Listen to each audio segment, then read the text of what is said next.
Hello, I'm glad you can join me for another devotional in the book of Romans. My name is Damian Barber, and I'm the minister of the Dean Road Church of Christ in Jacksonville, Florida. We're going to jump right on into Romans chapter 12, and we're going to take this verse by verse today as we see some practical spiritual lessons. Romans chapter 12, verse 9. Let love be genuine, abhor what is evil, hold fast to what is good. Now we're told to have genuine love, but what is genuine love? Genuine love is love that has works that go along with it. It's not just words. It's very easy to say that you love someone, but really for it to be genuine, you have to show it through the works that you do. And 1 Corinthians chapter 13 talks about some characteristics of love. 1 Corinthians 13 verses 4 through 8 says, "Love is patient and kind. Love does not envy or boast. It is not arrogant or rude. It does not insist on its own way. It is not irritable or resentful. It does not rejoice at wrongdoing, but rejoices with the truth. Love bears all things, believes all things, hopes all things, endures all things." Love never ends. And so genuine love is going to have these characteristics from 1 Corinthians chapter 13, as well as it's going to be characterized by actually doing good and not just speaking with words. We're also told here that we are to abhor evil, that is to hate evil, and we are to hold fast to that which is good. Don't enjoy evil. Don't laugh at evil. Don't put up with evil, but instead fight against that which is evil and grab hold of what is good and don't let go.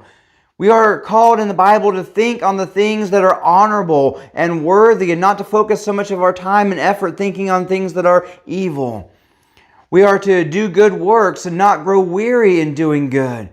We also ought to praise the good that we see in others. And so we are to have genuine love. We are to hate that which is evil and cling to that which is good. Let's continue on verse 10 now. Love one another with brotherly affection. Outdo one another in showing honor. So we are to have a love for one another that you would have with your family, to treat others with the kindness and charity that you would family, and don't ignore each other. Some churches are not very friendly. They don't have that family atmosphere. Don't contribute to that kind of atmosphere. Instead, contribute to an atmosphere where every member matters and feels loved and encouraged. And as visitors come in, they feel that love and encouragement as well. And so don't ignore others. Don't treat others in a way that they don't feel special or loved or cared for, but instead to show that love. We're also called to outdo one another in showing honor. The New American Standard Bible puts this as give preference to one another in honor. The King James says in honor, preferring one another. Now this is a phrase that doesn't easily translate into English, but it literally means to lead the way in showing honor and value to one another.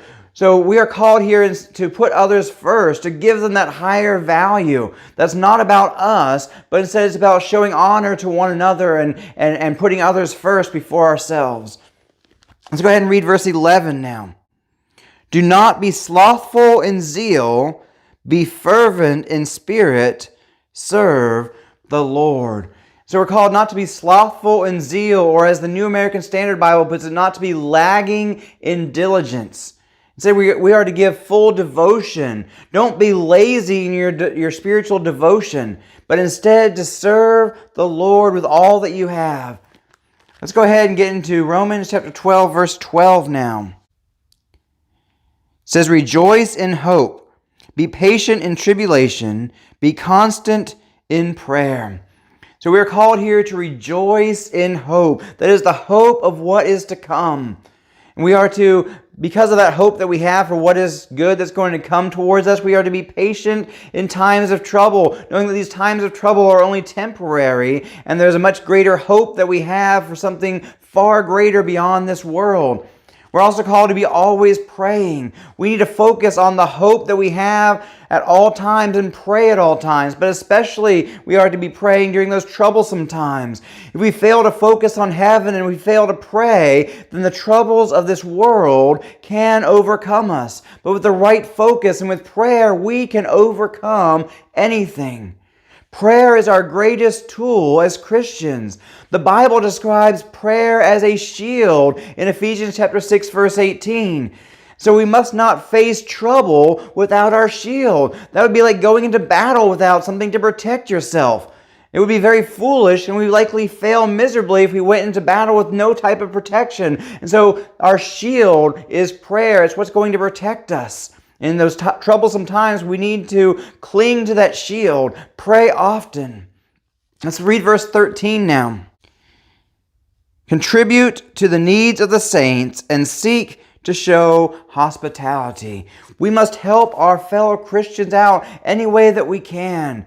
And here we are told to contribute. Now, what does that word contribute mean? It means you don't do it all yourself. You are a part of a whole. Working together, we can help each other. And so each of us contributes something. Each of us is a part of that helping one another.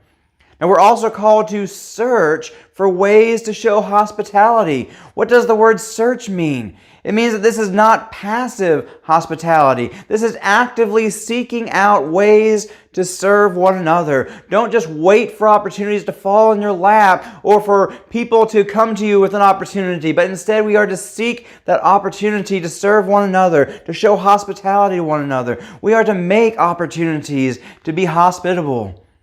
Let's go ahead and continue on to verse 14 now. Romans 12:14, bless those who persecute you, bless and do not curse them. Now this is hard to do because it goes against our first instincts. We usually want to hurt people that hurt us. But here we're being called to be a blessing to them. We usually want to curse them or pray for bad things to happen to them. We want to badmouth them to all of our friends. But Paul here tells us instead to do the exact opposite of that. He calls us to bless them. Jesus, in his Sermon on the Mount, tells us to pray for those who persecute us and do evil towards us. He says the similar words in Luke 6:28 as well. So we are called to be a blessing to those who hurt us.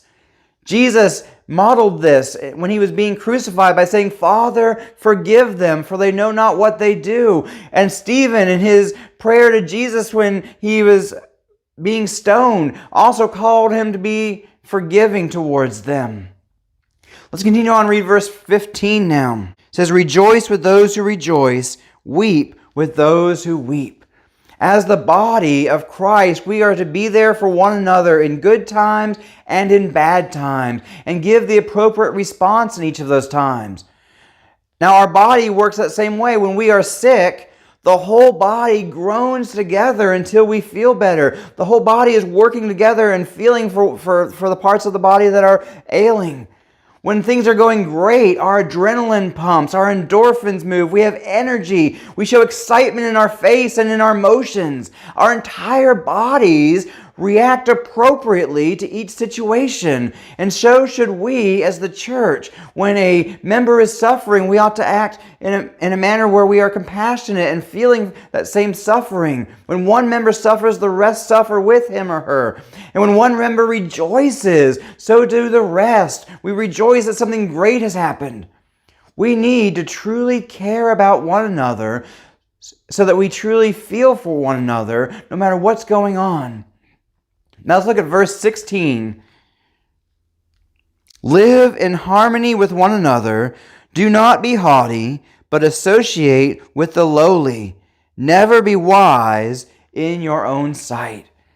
So we're called here to live in harmony with one another. And how do we live in harmony? Don't be prideful. Don't make it about yourself. Don't think that you're so great or so smart or wise. Don't feel like you're better than someone else.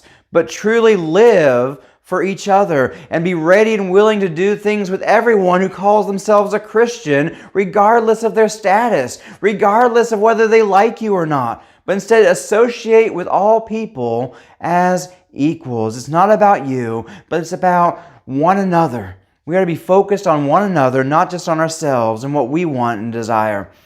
So we're called to live in harmony with one another by not thinking more highly of ourselves than we ought to think. That calls back to that first part of Romans chapter 12, as we looked at last week in Romans 12:3. So it's not about us. It's not thinking that we're so great, but rather it's focusing outward towards one another. And that's what a lot of these verses have been about tonight, about that focusing on one another more than focusing on ourselves. We are to love one another, honor one another.